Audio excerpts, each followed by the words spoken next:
ਅੰਮ੍ਰਿਤਸਰ ਸ਼ਹਿਰ 'ਚ ਪਿਛਲੇ ਕੁਝ ਦਿਨਾਂ 'ਚ ਲੁੱਟਾਂ ਖੋਹਾਂ ਦੀਆਂ ਵਾਰਦਾਤਾਂ ਕਰਨ ਵਾਲੇ ਗਿਰੋਹ ਨੂੰ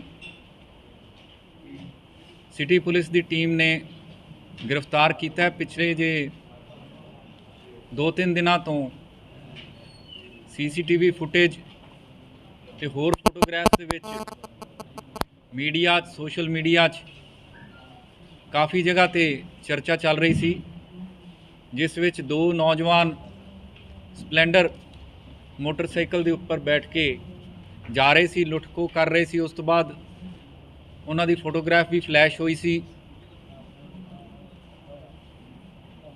कल भी जिहड़ी प्रैस कॉन्फ्रेंस हुई सी उस विच भी ये सवाल किया गया सी कि इन्हां नूं कदों तक गिरफ्तार किया जाऊगा। मैं कहा सी कि टाइमलाइन नहीं दे सकते, पर जल्दी उन्हां नूं गिरफ्तार करके दसांगे। तो मैनू खुशी है कि इस विच 7 जिहड़ियां वारदातां जो इन्हां ने किराने दियां दुकानां नूं टारगेट करके कीता सी, किराने दियां दुकानां दे उपर जिहड़ी लुट खोह करन वाले गिरोह की गल की जा रही सी। ये दोने जाने कल रात नूं अद्धी रात नूं बहुत मेहनत नाल साडियां टीमां ने, जिस विच DCP डी साहब, ADCP डी साहब ते उन्हां दीयां टीमां, ACP हैडकुआटर्स, ADCP zone 3, SHO Mohkampura ते SHO सदर, ये सारे रल मिल के ADCP 2 साहब इन्हां वल्लों जिहड़ी कार्रवाई की गई वो मैं इस तो बाद बयान करदा। इन्हां सारियां दीयां टीमां ने, CIA दी टीम सारी, ADCP डी खुद उन्हां एरियाज़ दे विच मौजूद रहे, ACP हैडकुआटर्स ते होर सारे अफसरान, बहुत चंगा इन्हां ने कल राती ऑपरेशन किया। इस विच भी मैं धन्नवादी हाँ कि पब्लिक वल्लों जिहड़े मैसेजेस, पब्लिक वल्लों जो सानू इंफॉर्मेशन आ रही है ਉਹਦੇ बेसिस ਤੇ ऑपरेशन चलाया गया सी। प्रिंस नाम ਦਾ लड़का जो दोषी है ਇਹਦੇ ਵਿੱਚ, पुत्र सुरजीत सिंह वासी मकान नंबर 10 गली number 4 Sultanwind road new Azad Nagar Amritsar का रहने वाला। ये करीब 29 साल का ट्रक ड्राइवरी का काम करता। इस तो अलावा अमनदीप सिंह उर्फ नन्नू पुत्र अवतार सिंह वासी मेन बाज़ार बाग रामानंद अमृतसर का रहने वाला, तकरीबन 33 साल का। ये भी ट्रक ड्राइवर के तौर पर काम करता है। इन्हां वल्लों 7 अलग अलग किराने दीयां दुकानां नूं लुटिया गया। इस तो अलावा मोबाइल फोन स्नैचिंग ते होर कई तरह दी स्नैचिंग जिहड़ियां कि रिपोर्टिड भी है, अनरिपोर्टिड भी है। हुण तक 9-10 परचे जो साडे ध्यान दे विच आए हैं, उहदे च एक तरन ताਰਨ दे विच कीती हुई वारदात भी साडे ध्यान दे विच आई है, जिथे इन्हां ने 10,000 रुपए लुट्टे ते मोबाइल की खोह भी की। वो भी तरन ताਰਨ पुलिस नाल असीं राबता कायम किया, उन्होंने भी इस गल की तस्दीक की है। इन्हां कोलों रिकवरी भी की गई है, अरैसट की गई है। तो इन्हां ने जिहड़ियां वारदातां हुण तक कबूलियां उन्हां दा वेरवा प्रैस नोट दे विच भी शामिल है। इन्हां कोलों एक पिस्टल 312 बोर दी ते 2 जिंदा राउंड भी रिकवर किए गए हैं। एक मोटरसाइकिल स्पलैंडर जिहदी चर्चा काफ़ी चल रही सी मीडिया दे विच, सोशल मीडिया चल रही सी, वो मोटरसाइकिल भी इन्हां तो बरामद किया गया। इस तो अलावा ਮੋਟਰਸਾਈਕਲ ਦੀਆਂ ਚੋਰੀ ਦੀਆਂ ਵਾਰਦਾਤਾਂ ਵੀ ਪਿੱਛੇ ਜੇ ਕਾਫੀ ਨੋਟਿਸ ਦੇ ਵਿੱਚ ਆਈਆਂ। ਇਹਨਾਂ ਦੇ ਵਿੱਚੋਂ 4 ਜਿਹੜੇ ਹੈ motorcycle hero Honda Splendor recover ਕੀਤੇ ਗਏ ਆ ਤੇ 3 ਜਣੇ ਇਹਦੇ 'ਚ ਅਰੈਸਟ ਕੀਤੇ ਗਏ ਆ। ਕੁਲਦੀਪ ਸਿੰਘ ਉਰਫ ਲਵ ਪੁੱਤਰ ਬਲਕਾਰ ਸਿੰਘ ਵਾਸੀ ਗਲੀ ਨੰਬਰ 1 ਜਿੰਦਰਾ ਗਲੀ ਮੁਸਤਫਾਬਾਦ ਅੰਮ੍ਰਿਤਸਰ।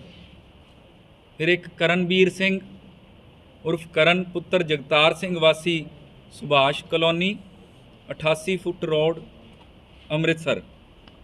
ਤੇ ਰਾਜੂ ਉਰਫ ਗੋਰਾ ਜੋ ਕਿ ਤਲਵੰਡੀ ਭਰਤ ਥਾਣਾ ਡੇਰਾ ਬਾਬਾ ਨਾਨਕ ਦੇ ਰਹਿਣ ਵਾਲਾ, ਇਹਨੂੰ ਵੀ ਅਰੈਸਟ ਕੀਤਾ ਗਿਆ।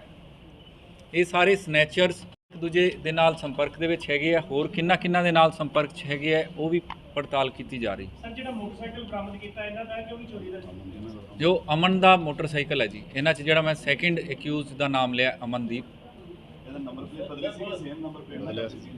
ਬਦਲਿਆ ਹੋਇਆ ਜੀ, ਨੰਬਰ ਇਹਨਾਂ ਨੇ ਬਦਲੇ ਹੋਏ। ਆਪ ਪਿਸਟਲ ਜਿਹੜੀ ਹੈ ਇਹਨਾਂ ਨੇ ਕਿੰਨੇ ਦੀ ਬਾਈ ਕੀਤੀ ਸੀ, ਕਿੰਨੇ ਦੀ ਖਰੀਦੀ ਸੀ? ਦੇਖੋ ਇਹ ਕਿੰਨੇ ਦੀ ਖਰੀਦੀ ਸੀ ਉਹ ਸਾਰੀ ਤਸਦੀਕ ਵੀ ਕੀਤੀ ਜਾਊਗੀ। ਅੱਜ ਇਹਨਾਂ ਨੂੰ ਅਰੈਸਟ ਕੀਤਾ ਹੈਗਾ। ਕੱਲੇ ਸਵਾਲ ਦਾ ਜਵਾਬ ਦਿੱਤਾ ਜਾਊਗਾ। 3 ਦਿਨ ਦਾ ਰਿਮਾਂਡ ਸਾਡੇ ਕੋਲੇ ਹੈ। 3 ਦਿਨਾਂ 'ਚ ਕਾਫੀ ਪੁੱਛਗਿੱਛ ਕੀਤੀ ਜਾਊਗੀ ਤੇ ਹੋਰ ਵੀ ਕਈ ਸਵਾਲਾਂ ਦੇ ਜਵਾਬ ਲਏ ਜਾਣਗੇ। ਕਿਸੇ ਤੋਂ 40,000 ਲੁੱਟਿਆ, ਕਿਸੇ ਤੋਂ 50,000 ਲੁੱਟਿਆ ਤੇ ਰਿਕਵਰ ਕੇਵਲ 9,000 ਹੀ ਹੋਇਆ। ਇਹਦਾ ਕੀ ਕਾਰਨ? ਨਹੀਂ ਦੇਖੋ ਹੁਣ ਇਹਨਾਂ ਨੂੰ ਅਰੈਸਟ ਕੀਤਾ ਹੈ, ਹੁਣ ਉਹ ਮਨੀ ਦਾ ਡਿਸਪੋਜ਼ਲ, ਜਿਹੜੇ ਕੈਸ਼ ਦਾ ਡਿਸਪੋਜ਼ਲ ਇਹਨਾਂ ਨੇ ਕਿੱਥੇ ਕੀਤਾ ਹੈ ਉਹ ਸਾਰਾ ਇਨਵੈਸਟੀਗੇਸ਼ਨ ਦੇ ਦੌਰਾਨ ਆ ਜਾਊਗਾ। ਸਰ ਜਿਸ ਤਰ੍ਹਾਂ ਇਹਨਾਂ ਦੇ ਡੈਸਪਰੇਟ ਲੱਗ ਰਹੇ ਸੀ ਲਗਾਤਾਰ 2-3 ਦਿਨ ਲਗਾਤਾਰ, ਇਸ ਤਰ੍ਹਾਂ ਕੋਈ ਵੀ ਦੇਖਿਆ ਨਹੀਂ ਜਦੋਂ ਇੱਕ ਦਿਨ ਕਰਕੇ ਦੂਸਰੇ ਦਿਨ ਪੇਸ਼ ਕੀਤਾ? ਬਿਲਕੁਲ, ਮੈਂ ਇਹ ਕਹਿਣਾ ਚਾਹੁੰਦਾ ਕਿ ਇਹਦੇ 'ਚ ਸਾਡੀ ਟੀਮ ਨੇ ਬਹੁਤ ਵਧੀਆ ਕੰਮ ਕੀਤਾ ਹੈ। ਅਲੱਗ-ਅਲੱਗ ਥਾਣਿਆਂ ਦੀਆਂ ਟੀਮਾਂ ਨੇ, CIA ਨੇ, ਡਿਟੈਕਟਿਵ ਵਿੰਗ ਨੇ ਬਹੁਤ ਚੰਗਾ ਕੰਮ ਕੀਤਾ ਹੈ ਤੇ ਇਹ ਸ਼ਲਾਘਾਯੋਗ ਕੰਮ ਹੈ ਟੀਮ ਵੱਲੋਂ। ਮੇਰਾ ਮਤਲਬ ਕਹਿੰਦਾ ਸਰ ਕਿ ਇਹਨਾਂ ਨੂੰ ਕੋਈ ਇਹੋ ਜਿਹੀ ਮਨੀ ਤੇ ਨਹੀਂ ਕੋਈ ਜਿਹੜੇ ਕਰਕੇ ਫਟਾਫਟ ਇਕੱਠੀ ਕਰਕੇ ਉਸ ਬੰਦੇ ਨੂੰ ਦੇਣੀ ਹੋਵੇ, ਕੋਈ ਇਹੋ ਜਿਹੀ ਮਨੀ ਹੋਵੇ? ਉਹ ਸਾਰੀਆਂ ਚੀਜ਼ਾਂ ਇਨਵੈਸਟੀਗੇਸ਼ਨ ਦੇ ਵਿੱਚ ਆ ਜਾਣਗੀਆਂ। ਸਰ ਪਿਸਟਲ ਦਾ ਕਲੀਅਰ ਕਰਿਓ, ਪਿਸਟਲ ਹੋਇਆ ਸੀ ਉਹਨਾਂ ਨੂੰ ਉਹ ਸਾਰਾ ਕਲੀਅਰ ਕਰ ਲਾਂਗੇ ਜੀ, ਪਿਸਤਲ ਦਾ ਵੀ ਕਲੀਅਰ ਕਰ ਲਾਂਗੇ। ਚੋਰੀ ਦੇ ਫੜੇ ਜਾਂਦੇ ਆ, ਇਹ ਜਿਹੜੇ ਪਬਲਿਕ ਹੈਗੀ ਹੈ, ਉਹਨਾਂ ਦੇ ਨੰਬਰ ਡਿਸਪਲੇ ਕਰ ਦਿੱਤੇ ਜਾਂਦੇ, ਜਿਨ੍ਹਾਂ ਦੇ ਚੋਰੀ ਹੁੰਦੇ ਨੇ ਉਹ ਆ ਕੇ ਆਸਾਨੀ ਨਾਲ ਆਪਣਾ ਇਹ ਬਹੁਤ ਵਧੀਆ ਸੁਝਾਅ ਹੈ ਜੀ, ਉਸੇ ਤਰੀਕੇ ਨਾਲ ਅਸੀਂ ਡਿਸਪਲੇ ਕਰਾਂਗੇ। ਨੰਬਰ ਡਿਸਪਲੇ ਹੁੰਦੇ, ਬਹੁਤ ਚੋਰੀ ਹੁੰਦੇ ਉਹ ਆ ਕੇ ਇਹ ਬਹੁਤ ਚੰਗੀ ਸਲਾਹ ਹੈ, ਨੇਕ ਸਲਾਹ ਹੈ। ਪੁਲਿਸ ਪ੍ਰਸ਼ਾਸਨ ਬੜੀ ਪ੍ਰਸ਼ੰਸਾ ਕਰਦੇ ਆ, ਬਹੁਤ ਵਧੀਆ ਸਾਹਿਬ ਅੰਦਰ ਬੈਠੇ ਹੋਏ, ਸੱਟਾਂ ਕਾਫੀ ਲੱਗੀਆਂ ਨੇ, ਫ੍ਰੈਕਚਰ ਵੀ ਹੋਇਆ, ਬਹੁਤ ਵਧੀਆ ਕੰਮ ਕੀਤਾ ਜੀ। ਸਰ ਕੀ ਕਹਿੰਦੇ ਨੇ ਬਾਈਕ ਦੀ ਜਿਹੜੀ ਰਿਕਵਰੀ ਆ ਉਹ ਬਹੁਤ ਘੱਟ ਹੈ, 20% ਹੈ ਰਿਕਵਰੀ ਰੇਟ ਚੋਰੀ ਦੇ ਨਾਲ। ਇਹ ਆਰਟੀਆਈ ਦਾ ਮਤਲਬ ਕੀ ਕਰਨਾ ਚਾਹੀਦਾ, ਤੁਸੀਂ ਕੀ ਪਲੈਨਿੰਗ ਚੱਲ ਰਹੀ ਹੈ ਇਹਦੇ ਵਾਸਤੇ ਚੋਰੀ ਵਾਰਦਾਤ ਦੀ ਰਿਕਵਰੀ ਕਰਨ ਦਾ? ਰਿਕਵਰੀ ਜਿਹੜੀ ਹੈ ਉਹ ਵੀ ਬਹੁਤ ਇੰਪੋਰਟੈਂਟ ਹੈ। ਜਿਵੇਂ ਤੁਸੀਂ ਕਹਿ ਰਹੇ ਹੋ, ਜ਼ਿਆਦਾਤਰ ਜੋ ਇਹਨਾਂ ਦਾ ਡਿਸਪੋਜ਼ਲ ਹੈ ਉਹ ਕਈ ਥਾਵਾਂ ਤੇ ਹੋ ਜਾਂਦਾ ਹੈ। ਉਹ ਜ਼ਰੂਰੀ ਨਹੀਂ ਹੈ ਕਿ ਉਹ ਅੱਗੇ ਵੇਚ ਦਿੱਤੀ ਗਈ ਹੋਵੇ, ਹੋ ਸਕਦਾ ਉਹਨੂੰ ਡਿਸਮੈਂਟਲ ਕਰ ਦਿੱਤਾ ਗਿਆ ਹੋਵੇ। ਇਸ ਤਰ੍ਹਾਂ ਦੀਆਂ ਵੀ ਚੀਜ਼ਾਂ ਸਾਡੇ ਨੋਟਿਸ ਦੇ ਵਿੱਚ ਆਈਆਂ। ਇਸ ਕਰਕੇ ਕਈ ਪੁਰਾਣੇ ਜਿਹੜੇ ਰਿਸੀਵਰ ਹੈ ਜਾਂ ਕਬਾੜ ਦੀਆਂ ਦੁਕਾਨਾਂ ਉਹਨਾਂ ਤੇ ਵੀ ਚੈੱਕ ਤੇ ਨਿਗਾਹ ਰੱਖਣ ਦੀ ਲੋੜ ਹੈਗੀ। ਸਿਟੀ ਸਾਹਿਬ ਦੇ ਫੜੇ ਕਿਸ ਤਰ੍ਹਾਂ ਗਏ? ਦੇਖੋ ਮੈਂ ਤੁਹਾਨੂੰ ਪੂਰਾ ਹੁਣੇ ਐਕਸਪਲੇਨ ਕਰਕੇ ਹਟਿਆ। ਸਭ ਤੋਂ ਪਹਿਲਾਂ ਸਾਡੇ ਕੋਲ ਇਨਫੋਰਮੇਸ਼ਨ ਆਉਂਦੀ ਆ, ਉਸ ਤੋਂ ਬਾਅਦ ਅਸੀਂ ਇੱਕ ਜਣੇ ਨੂੰ ਫੜਦੇ ਹਾਂ, ਫਿਰ ਦੂਜੇ ਜਾਣੇ ਵਾਸਤੇ ਸਾਨੂੰ ਪਤਾ ਲੱਗਦਾ ਹੈ। ਕੱਲ 2:30-3 ਪੂਰਾ ਵਿਸ਼ਵਾਸ ਹੈ ਕਿ ਹੋਰ ਵੀ ਜਿਹੜੇ ਇਹਨਾਂ ਦੇ ਗਿਰੋਹ ਦੇ ਮੈਂਬਰ ਹੈ ਜਾਂ ਇਹਨਾਂ ਦੇ ਐਸੋਸੀਏਟਸ ਹੈ ਉਹਨਾਂ ਨੂੰ ਲਿਸਟ ਆਊਟ ਕਰਕੇ ਉਹਨਾਂ ਨੂੰ ਵੀ ਅਰੈਸਟ ਕੀਤਾ ਜਾਊਗਾ। ਮੈਨੂੰ ਇਹ ਉਮੀਦ ਹੈ ਕਿ ਅੰਮ੍ਰਿਤਸਰ ਸ਼ਹਿਰ ਦੇ ਵਿੱਚ ਅਲੱਗ-ਅਲੱਗ ਜੋ ਵਾਰਦਾਤਾਂ ਹੁੰਦੀਆਂ, ਚੋਰੀ ਦੀਆਂ, ਮੋਟਰਸਾਈਕਲ ਚੋਰੀ ਦੀਆਂ, ਲੁੱਟਾਂ ਖੋਹਾਂ ਦੀਆਂ, ਇਹਨਾਂ ਦੀਆਂ ਤਾਰਾਂ ਕਿਤੇ ਨਾ ਕਿਤੇ ਉਹ ਸਾਰਿਆਂ ਨਾਲ ਜੁੜੀਆਂ ਹੋਣਗੀਆਂ, ਡਾਇਰੈਕਟਲੀ ਜਾਂ ਇਨਡਾਇਰੈਕਟਲੀ।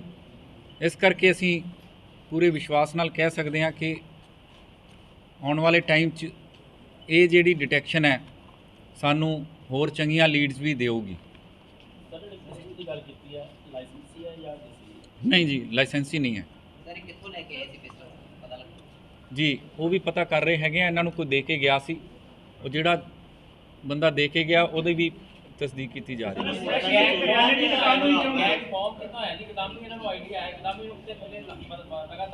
ਨਹੀਂ ਦੇਖੋ ਇਹਦੇ ਵਿੱਚ ਗੈਂਗ ਫਾਰਮ ਹੋਣ ਵਾਲੀ ਗੱਲ ਦਾ ਇਹ ਹੈ ਕਿ ਇਹ ਬਹੁਤ ਪੈਟੀ ਲੈਵਲ ਤੇ ਇਹ ਕ੍ਰਾਈਮ ਕਰਦੇ ਆ ਤੇ ਜਿਹਦੇ ਕਰਕੇ ਕਿ ਲੋਕਾਂ ਦੇ ਵਿੱਚ ਪੈਨਿਕ ਕ੍ਰੀਏਟ ਹੋ ਜਾਂਦਾ ਹੈ।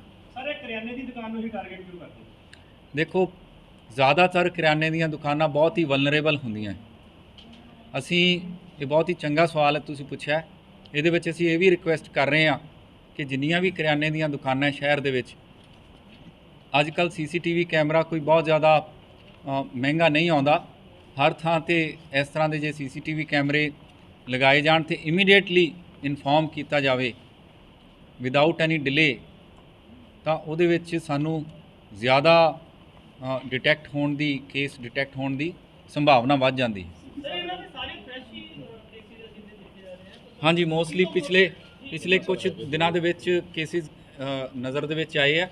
ਇਸ ਤੋਂ ਪਹਿਲਾਂ ਵੀ ਕੁਝ ਕੇਸਿਸ ਹੈਗੇ ਆ। ਇੱਕ ਬੇਲ ਆਊਟ ਹੋਏ ਆ ਜਿਸ ਕੇਸ ਦੇ ਵਿੱਚ ਉਹਦਾ ਵੀ ਬਿਊਰਾ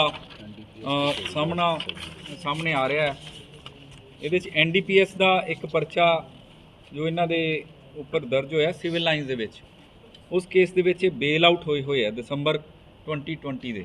ਸਰ ਇਹ ਪੁਰਾਣਾ ਦੋਹਾਂ ਦਾ ਗੈਂਗ ਹੈਗਾ ਕਿ ਲੀਡਰ ਪਬਲਿਕ ਨੂੰ ਅਸੀਂ ਅਲਰਟ ਕਰ ਰਹੇ ਹਾਂ ਤੇ ਜਿਹੜੀ ਚੈਕਿੰਗ ਤੇ ਫ੍ਰਿਸਕਿੰਗ ਹੈ ਉਹ ਬਹੁਤ ਮੁਸਤੈਦੀ ਨਾਲ ਕਰਨੀ ਪੈਣੀ ਹੈ। ਸਰ ਸਭ ਨਾਲੋਂ ਵੱਡਾ ਮੇਲਾ ਲੰਗੂਰ ਮੇਲਾ ਮੰਨਿਆ ਜਾਂਦਾ ਜੀ, ਜੇਕਰ ਅੰਮ੍ਰਿਤਸਰ ਦੀ ਗੱਲ ਕੀਤੀ ਜਾਵੇ ਉਸ ਜਗ੍ਹਾ ਨੂੰ ਵੀ ਕੀ ਸਪੈਸੀਫਿਕ ਤਰੀਕੇ ਨਾਲ ਚੈੱਕ ਕੀਤਾ ਜਾ ਸਕਦਾ, ਲਾਗੇ ਸਾਡੀ ਕੋਈ ਅਨਸੁਖਾਵੀ ਘਟਨਾ ਨਾ ਹੋ ਸਕੇ? ਜੀ ਬਿਲਕੁਲ ਕੀਤਾ ਜਾ ਸਕਦਾ ਹੈ। ਉਹ ਵੀ ਸੈਕਟਰ ਵਾਈਜ਼ ਕੀਤਾ ਜਾ ਸਕਦਾ ਹੈ, ਬੜੇ ਪਲੈਨਡ ਤਰੀਕੇ ਨਾਲ ਕੀਤਾ ਜਾ ਸਕਦਾ ਹੈ। ਇਸ ਤੋਂ ਇਲਾਵਾ ਜਦੋਂ ਵੀ ਇਸ ਤਰ੍ਹਾਂ ਦਾ ਕੋਈ ਮੇਲਾ ਲੱਗਦਾ ਤਾਂ ਅਸੀਂ ਇਨਸ਼ੋਰ ਕਰਦੇ ਹਾਂ, ਪ੍ਰਸ਼ਾਸਨ ਨੂੰ ਵੀ ਅਸੀਂ ਰਿਕੁਐਸਟ ਕਰਦੇ ਹਾਂ ਕਿ ਵੱਧ ਤੋਂ ਵੱਧ CCTV ਕਵਰੇਜ ਉਸ ਏਰੀਏ ਦੀ ਹੋ ਸਕੇ ਤੇ ਲਾਊਡ ਸਪੀਕਰਸ ਰਾਹੀਂ ਵੀ ਅਲਰਟ ਚੌਕੰਨੇ ਕੀਤਾ ਜਾ ਸਕੇ।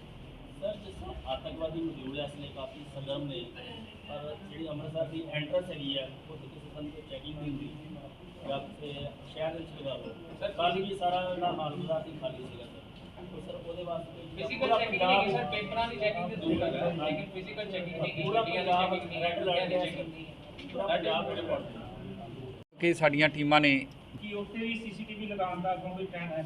ਦੇਖੋ, ਸਾਡਾ ਪਲਾਨ ਤਾਂ ਹੈਗਾ ਪੂਰਾ ਅੰਮ੍ਰਿਤਸਰ ਸ਼ਹਿਰ ਚੰਗੀ ਤਰ੍ਹਾਂ ਇੱਕ ਨੁੱਕ ਐਂਡ ਕਾਰਨਰ ਅਸੀਂ ਕਵਰ ਕਰਨ ਦਾ ਸਾਡਾ ਪਲਾਨ ਹੈ। ਇਸੇ ਕਰਕੇ ਮੈਂ ਹਰ PC ਦੇ ਵਿੱਚ ਰਿਕੁਐਸਟ ਕਰਦਾ ਪਬਲਿਕ ਨੂੰ ਕਿ ਵੱਧ ਤੋਂ ਵੱਧ CCTV ਕੈਮਰੇ ਲਗਾਏ ਜਾਣ।